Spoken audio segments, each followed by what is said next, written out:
संघर्षी education YouTube channel पर सभी बच्चों का हार्दिक स्वागत है।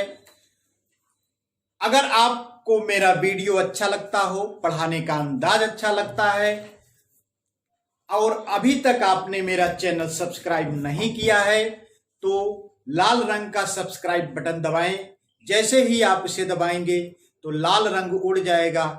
ठीक उसके सामने एक घंटी आएगी और घंटी को आप दबाइए तो एक घंटी नीचे आएगी और एक घंटी ऊपर आएगी। ऊपर वाली घंटी को आप दबाइए तो हमारे नए नए वीडियोज के नोटिफिकेशन आपको बराबर मिलते रहेंगे।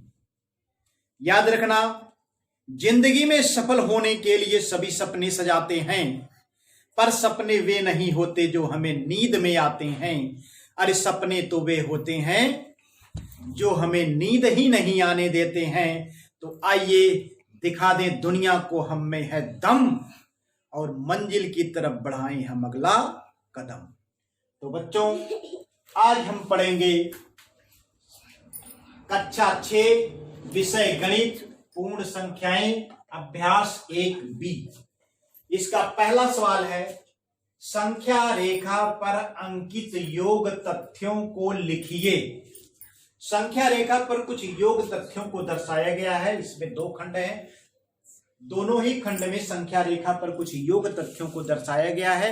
हमें यह बताना है कि क्या क्या जोड़ा गया है और कितना आंसर आया है। तो आइए देखते हैं। संख्या रेखा पर 0 0 1 2 3 4 ये एक रेखा आप देख रहे हैं, ये 4 तक गई है, 0 से 4 तक, यानी 4 विस्थापन है तो यह 4 के बराबर हो जाएगी। और दूसरी रेखा जो है 4 से शुरू होकर के कहां तक गई है, 5 6 7 8 9 10 तक, यानी कितने खाने का विस्थापन है, 1 2 3 4 5 6 खानों का विस्थापन है, यानी ये हो गया 6। यानी ये 4 विस्थापन, 0 से 4 तक 4 विस्थापन हुआ है, पुनः 4 से 10 तक 6 विस्थापन हुआ है। और एक ऊपर से आप देखते हैं कि इन दोनों रेखाओं को घेरती हुई एक ऊपर से रेखा गई है जो इन दोनों संख्याओं के योग को प्रदर्शित करती है, यानी 4 और 6 के योग को प्रदर्शित करती है। अर्थात ये हो जाएगा, यह रेखा हो जाएगी 4 धन 6 बराबर 10। तो ये हो गया आपका योग तथ्य। क्या हो गया, आंसर हो जाएगा आपका 4 धन 6 बराबर 10। तो ये पहले प्रश्न का पहला खंड हो गया है। आइए हम दूसरा खंड देखते हैं। दूसरे खंड में इन्होंने नीचे संख्याएं नहीं लिखा है, लेकिन डॉटेड लाइन यहां पे प्रदर्शित किया है। तो आइए देखते हैं। 0 0 के बाद 1 है, 1 के बाद 2, फिर 3, फिर 4 है, यहां 5 है, 5 के बाद यहां 6 आएगा, ये 7 है, 8 9 10 और ये 11 है।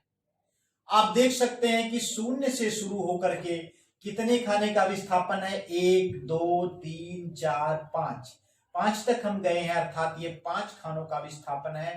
तो यह जो रेखा है वह 5 विस्थापन को प्रदर्शित करती है, तो हमने इस पे 5 लिख लिया। आइए देखते हैं आगे कितने खाने का विस्थापन है, 1 2 3 4 5 6 खानों का विस्थापन है और हम 11 तक पहुंच गए हैं, अर्थात यह रेखा 6 विस्थापन को प्रदर्शित करती है। तो यहाँ पे 6 लिख दीजिए। अब आइए देखते हैं कि एक बड़ी रेखा जो इसके इन दोनों के ऊपर से गई है और वह 11 तक गई है, अर्थात यह रेखा 5 और 6 के योग को प्रदर्शित करती है। तो इस रेखा को हम लिख सकते हैं 5 धन 6 बराबर 11।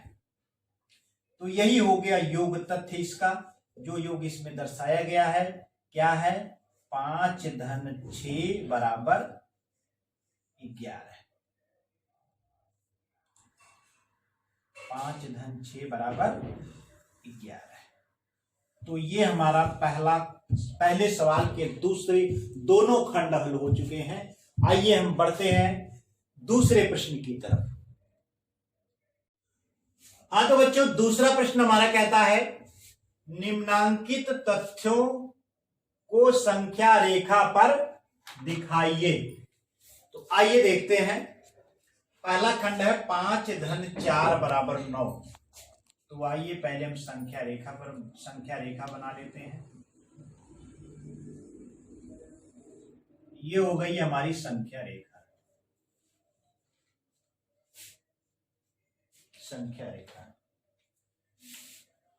ये हो गया आपका 0 1 2 3 4 5 6 7 8 9 10। ये संख्या रेखा हमारी हो गई। पहले क्या है 5, तो हम 0 से 5 तक चलेंगे। 0 से 5 तक यानी 1 2 3 4 5 विस्थापन, यह 5 को प्रदर्शित करेगा। आगे 4 इसमें जोड़ना है, तो 5 से फिर 4 खाना आगे हम जाएंगे। 4 विस्थापन, कहां तक पहुंचेंगे हम? 9 तक पहुंचेंगे। तो ये हो जाएगा आपका 4। क्योंकि हमें दोनों को जोड़ना है तो हम एक इनके ऊपर से जाती हुई एक रेखा खींचेंगे जो दोनों के योग को प्रदर्शित करेगी। ये हो गई 0 से 9 तक। यह रेखा प्रदर्शित करेगी दोनों के योग को। 5 धन 4 बराबर 9। तो ये हो गया पहले खंड का संख्या रेखा पर प्रदर्शन। आइए दूसरे खंड को हम देखते हैं।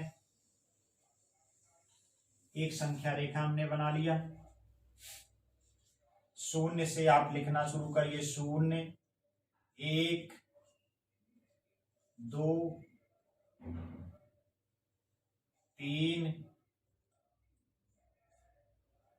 4 5 6 7। 0 में 5 जोड़ना है, तो पहले 0 से 0 तक जाएंगे तो 0 ही रह जाएगा, और उसके बाद 5 जोड़ना है, यानी 0 से 0 तक गए तो 0 ही रह गया। आगे हम 5 तक जाना है, तो आइए 5 तक पढ़ लेते हैं। तो ये हो गया आपका 0 धन 5 जो बराबर हो जाएगा 5 के।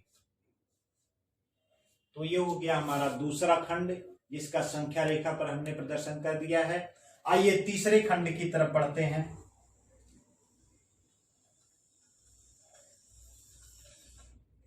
ये हमने संख्या रेखा बना दिया है। आइए इसमें अंकों को प्रदर्शित करें। 0 1 2 3 4 5 6 7 8 9 10। पहले क्या है 2 विस्थापन है, यानी आप 0 से 2 तक चलेंगे। ये हो गया आपका 2 विस्थापन। उसके बाद 3 विस्थापन है, 1 2 3, यानी 2 से फिर 5 तक आप चलेंगे। फिर 4 विस्थापन है, तो 5 से 9 तक चलेंगे। 4 विस्थापन, तो यानी 2 धन 3 धन 4 हमने कर लिया। अब आप ये हो गया 2, ये हो गया 3, ये हो गया 4। अब हम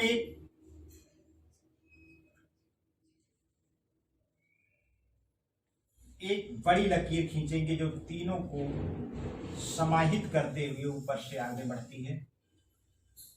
ये हो गई आपकी, ये तीनों के योग को प्रदर्शित करती है। 2 धन 3 धन 4 बराबर 9। 2 3 5 धन 4 बराबर 9 हो गया।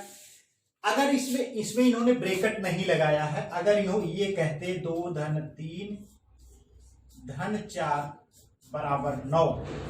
तो हम यहां पर 2 और 3 को एक साथ जोड़ लेते, हालांकि ब्रैकेट इन्होंने नहीं लगाया है तो यहाँ पे संख्या रेखा पर प्रदर्शन पूरा हो गया है। लेकिन अगर इस प्रकार से ये लिखे होते तो हम क्या कर सकते थे, 2 और 3 को एक बार एक साथ जोड़ते हैं, यानी एक रेखा यहाँ पर पड़ती, एक यहाँ पर पड़ती, तो यह 2 धन 3 बराबर 5 को प्रदर्शित करती। फिर उसके बाद 5 में 4 जोड़ता तो 9 को प्रदर्शित करती। या ये बड़ी रेखा हो गई आपकी 2 धन 3 धन 4 बराबर 9। तो इस प्रकार से तीनों प्रश्न सॉल्व हो चुके हैं। इन्हें हमने संख्या रेखा पर प्रदर्शित कर दिया है। उम्मीद करता हूं कि आप सभी को समझ में आ रहा होगा। आइए बढ़ते हैं हम तीसरे प्रश्न की तरफ।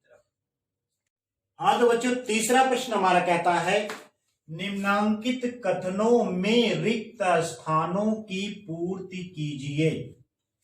पहला खंड यह है 345 धन 789 बराबर खाली स्थान है धन 345। आप देख सकते हैं कि 345 यहां पहले लिखा गया था, यहां पर 345 बाद में लिखा गया है, दोनों में ही धन चिन्ह है। आपको हमने बताया था क्रम विनिमेय प्रगुण, पूर्ण संख्याओं के योग का क्रम विनिमेय प्रगुण कहता है कि अगर संख्याओं को के क्रम को बदल दिया जाए तो उनके योगफल में कोई परिवर्तन नहीं होता है। तो यहां पर 3 4 5 उस साइड लिख दिया गया है, यानी पहले स्थान पे 7 8 9 आ जाएगा, यानी ये क्रम विनिमेय प्रगुण के अनुसार है। 345 में 789 जोड़ा गया है और बाद में खाली स्थान में हम 789 और धन यहाँ पे 345 लिखा गया, यानी खाली स्थान में क्या भरा जाएगा 789। आइए दूसरा प्रश्न देखते हैं। तीसरे का दूसरा खंड है 2889 धन 0 बराबर। हमने आपको बताया था किसी संख्या में यदि 0 को जोड़ा जाए तो उस संख्या के मान में कोई परिवर्तन नहीं होता है, वही संख्या हमें प्राप्त होती है।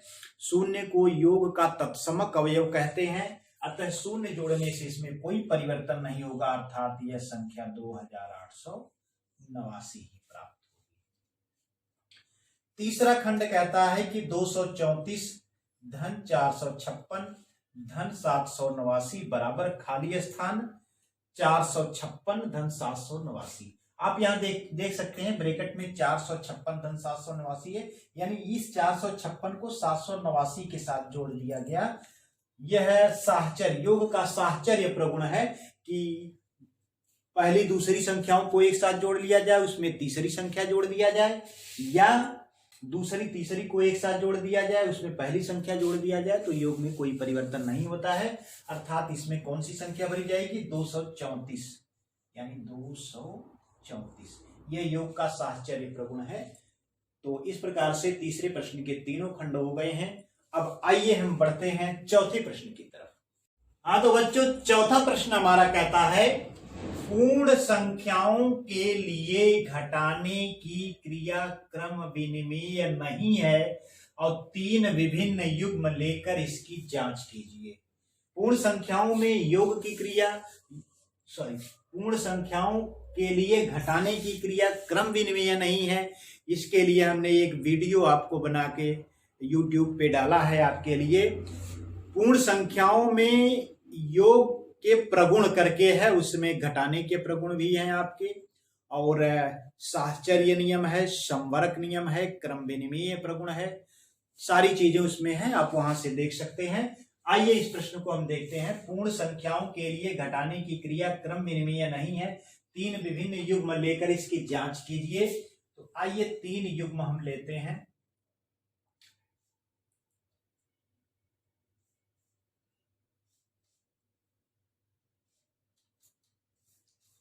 पहला युग्म है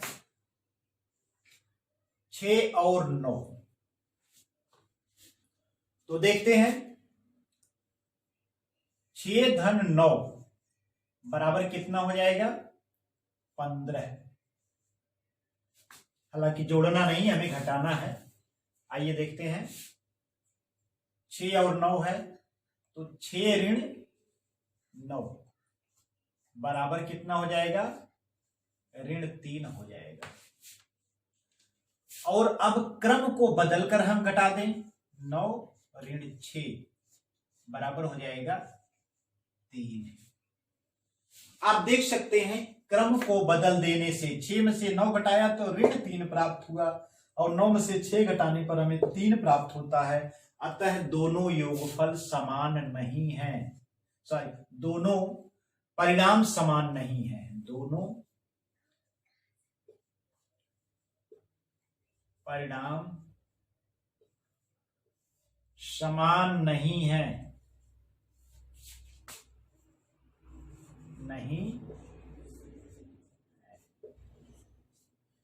अगला हम देखते हैं, उदाहरण ले लीजिए एक युग्म का 15 और 5। तो इसमें आप पहले 15 में से 5 घटाइए, बराबर हो जाएगा 10। पुनः आप 5 में से 15 घटा दीजिए, बराबर हो जाएगा ऋण 10। यहां पर भी दोनों परिणाम समान नहीं है, दोनों परिणाम समान नहीं है, नहीं है। आइए हम तीसरा एक युग्म लेते हैं, 25 और 20 का एक युग्म लेते हैं, पूर्ण संख्याओं का युग्म है। आइए इस पे क्रम विनिमय नियम लगाते हैं। 25 ऋण 20 बराबर हो जाएगा 5, और क्रम को हमने बदल दिया, 20 में से 25 घटाया तो आंसर कितना आएगा, ऋण 5। यहां पर भी दोनों परिणाम समान नहीं हैं, दोनों परिणाम समान नहीं। हमने 3 युग्म लिया है, प्रश्न में कहा गया है कि 3 युग्म लेकर इसकी जांच कीजिए। पहला युग्म था 6 और 9 का, हमने 6 से 9 घटाया, ऋण 3 आया, फिर 9 से 6 घटाया, यानी क्रम को बदल कर घटाया, 3 आ गया। इसी प्रकार से 15 और 5 का युग्म लिया, इसमें भी क्रम को बदलकर हमने घटाया तो दोनों परिणाम अलग अलग आए हैं। 25 और 20 का एक युग्म लिया, इसमें भी क्रम को बदल करके हमने घटाया तो दोनों परिणाम क्या है, समान नहीं आए। अतः पूर्ण संख्याओं के घटाने की क्रिया जो है क्रम विनिमय नहीं है। इन तीनों युग्मों से यह सिद्ध होता है कि पूर्ण संख्याओं में घटाने की क्रिया क्या है, क्रम विनिमय नहीं है। क्रम को बदल देने से परिणाम क्या है, बदल जाता है। तो ये था अभ्यास 2B पूर्ण संख्याएं। अगले अभ्यास को लेकर हम आपसे पुनः मिलेंगे, तब तक के लिए नमस्कार।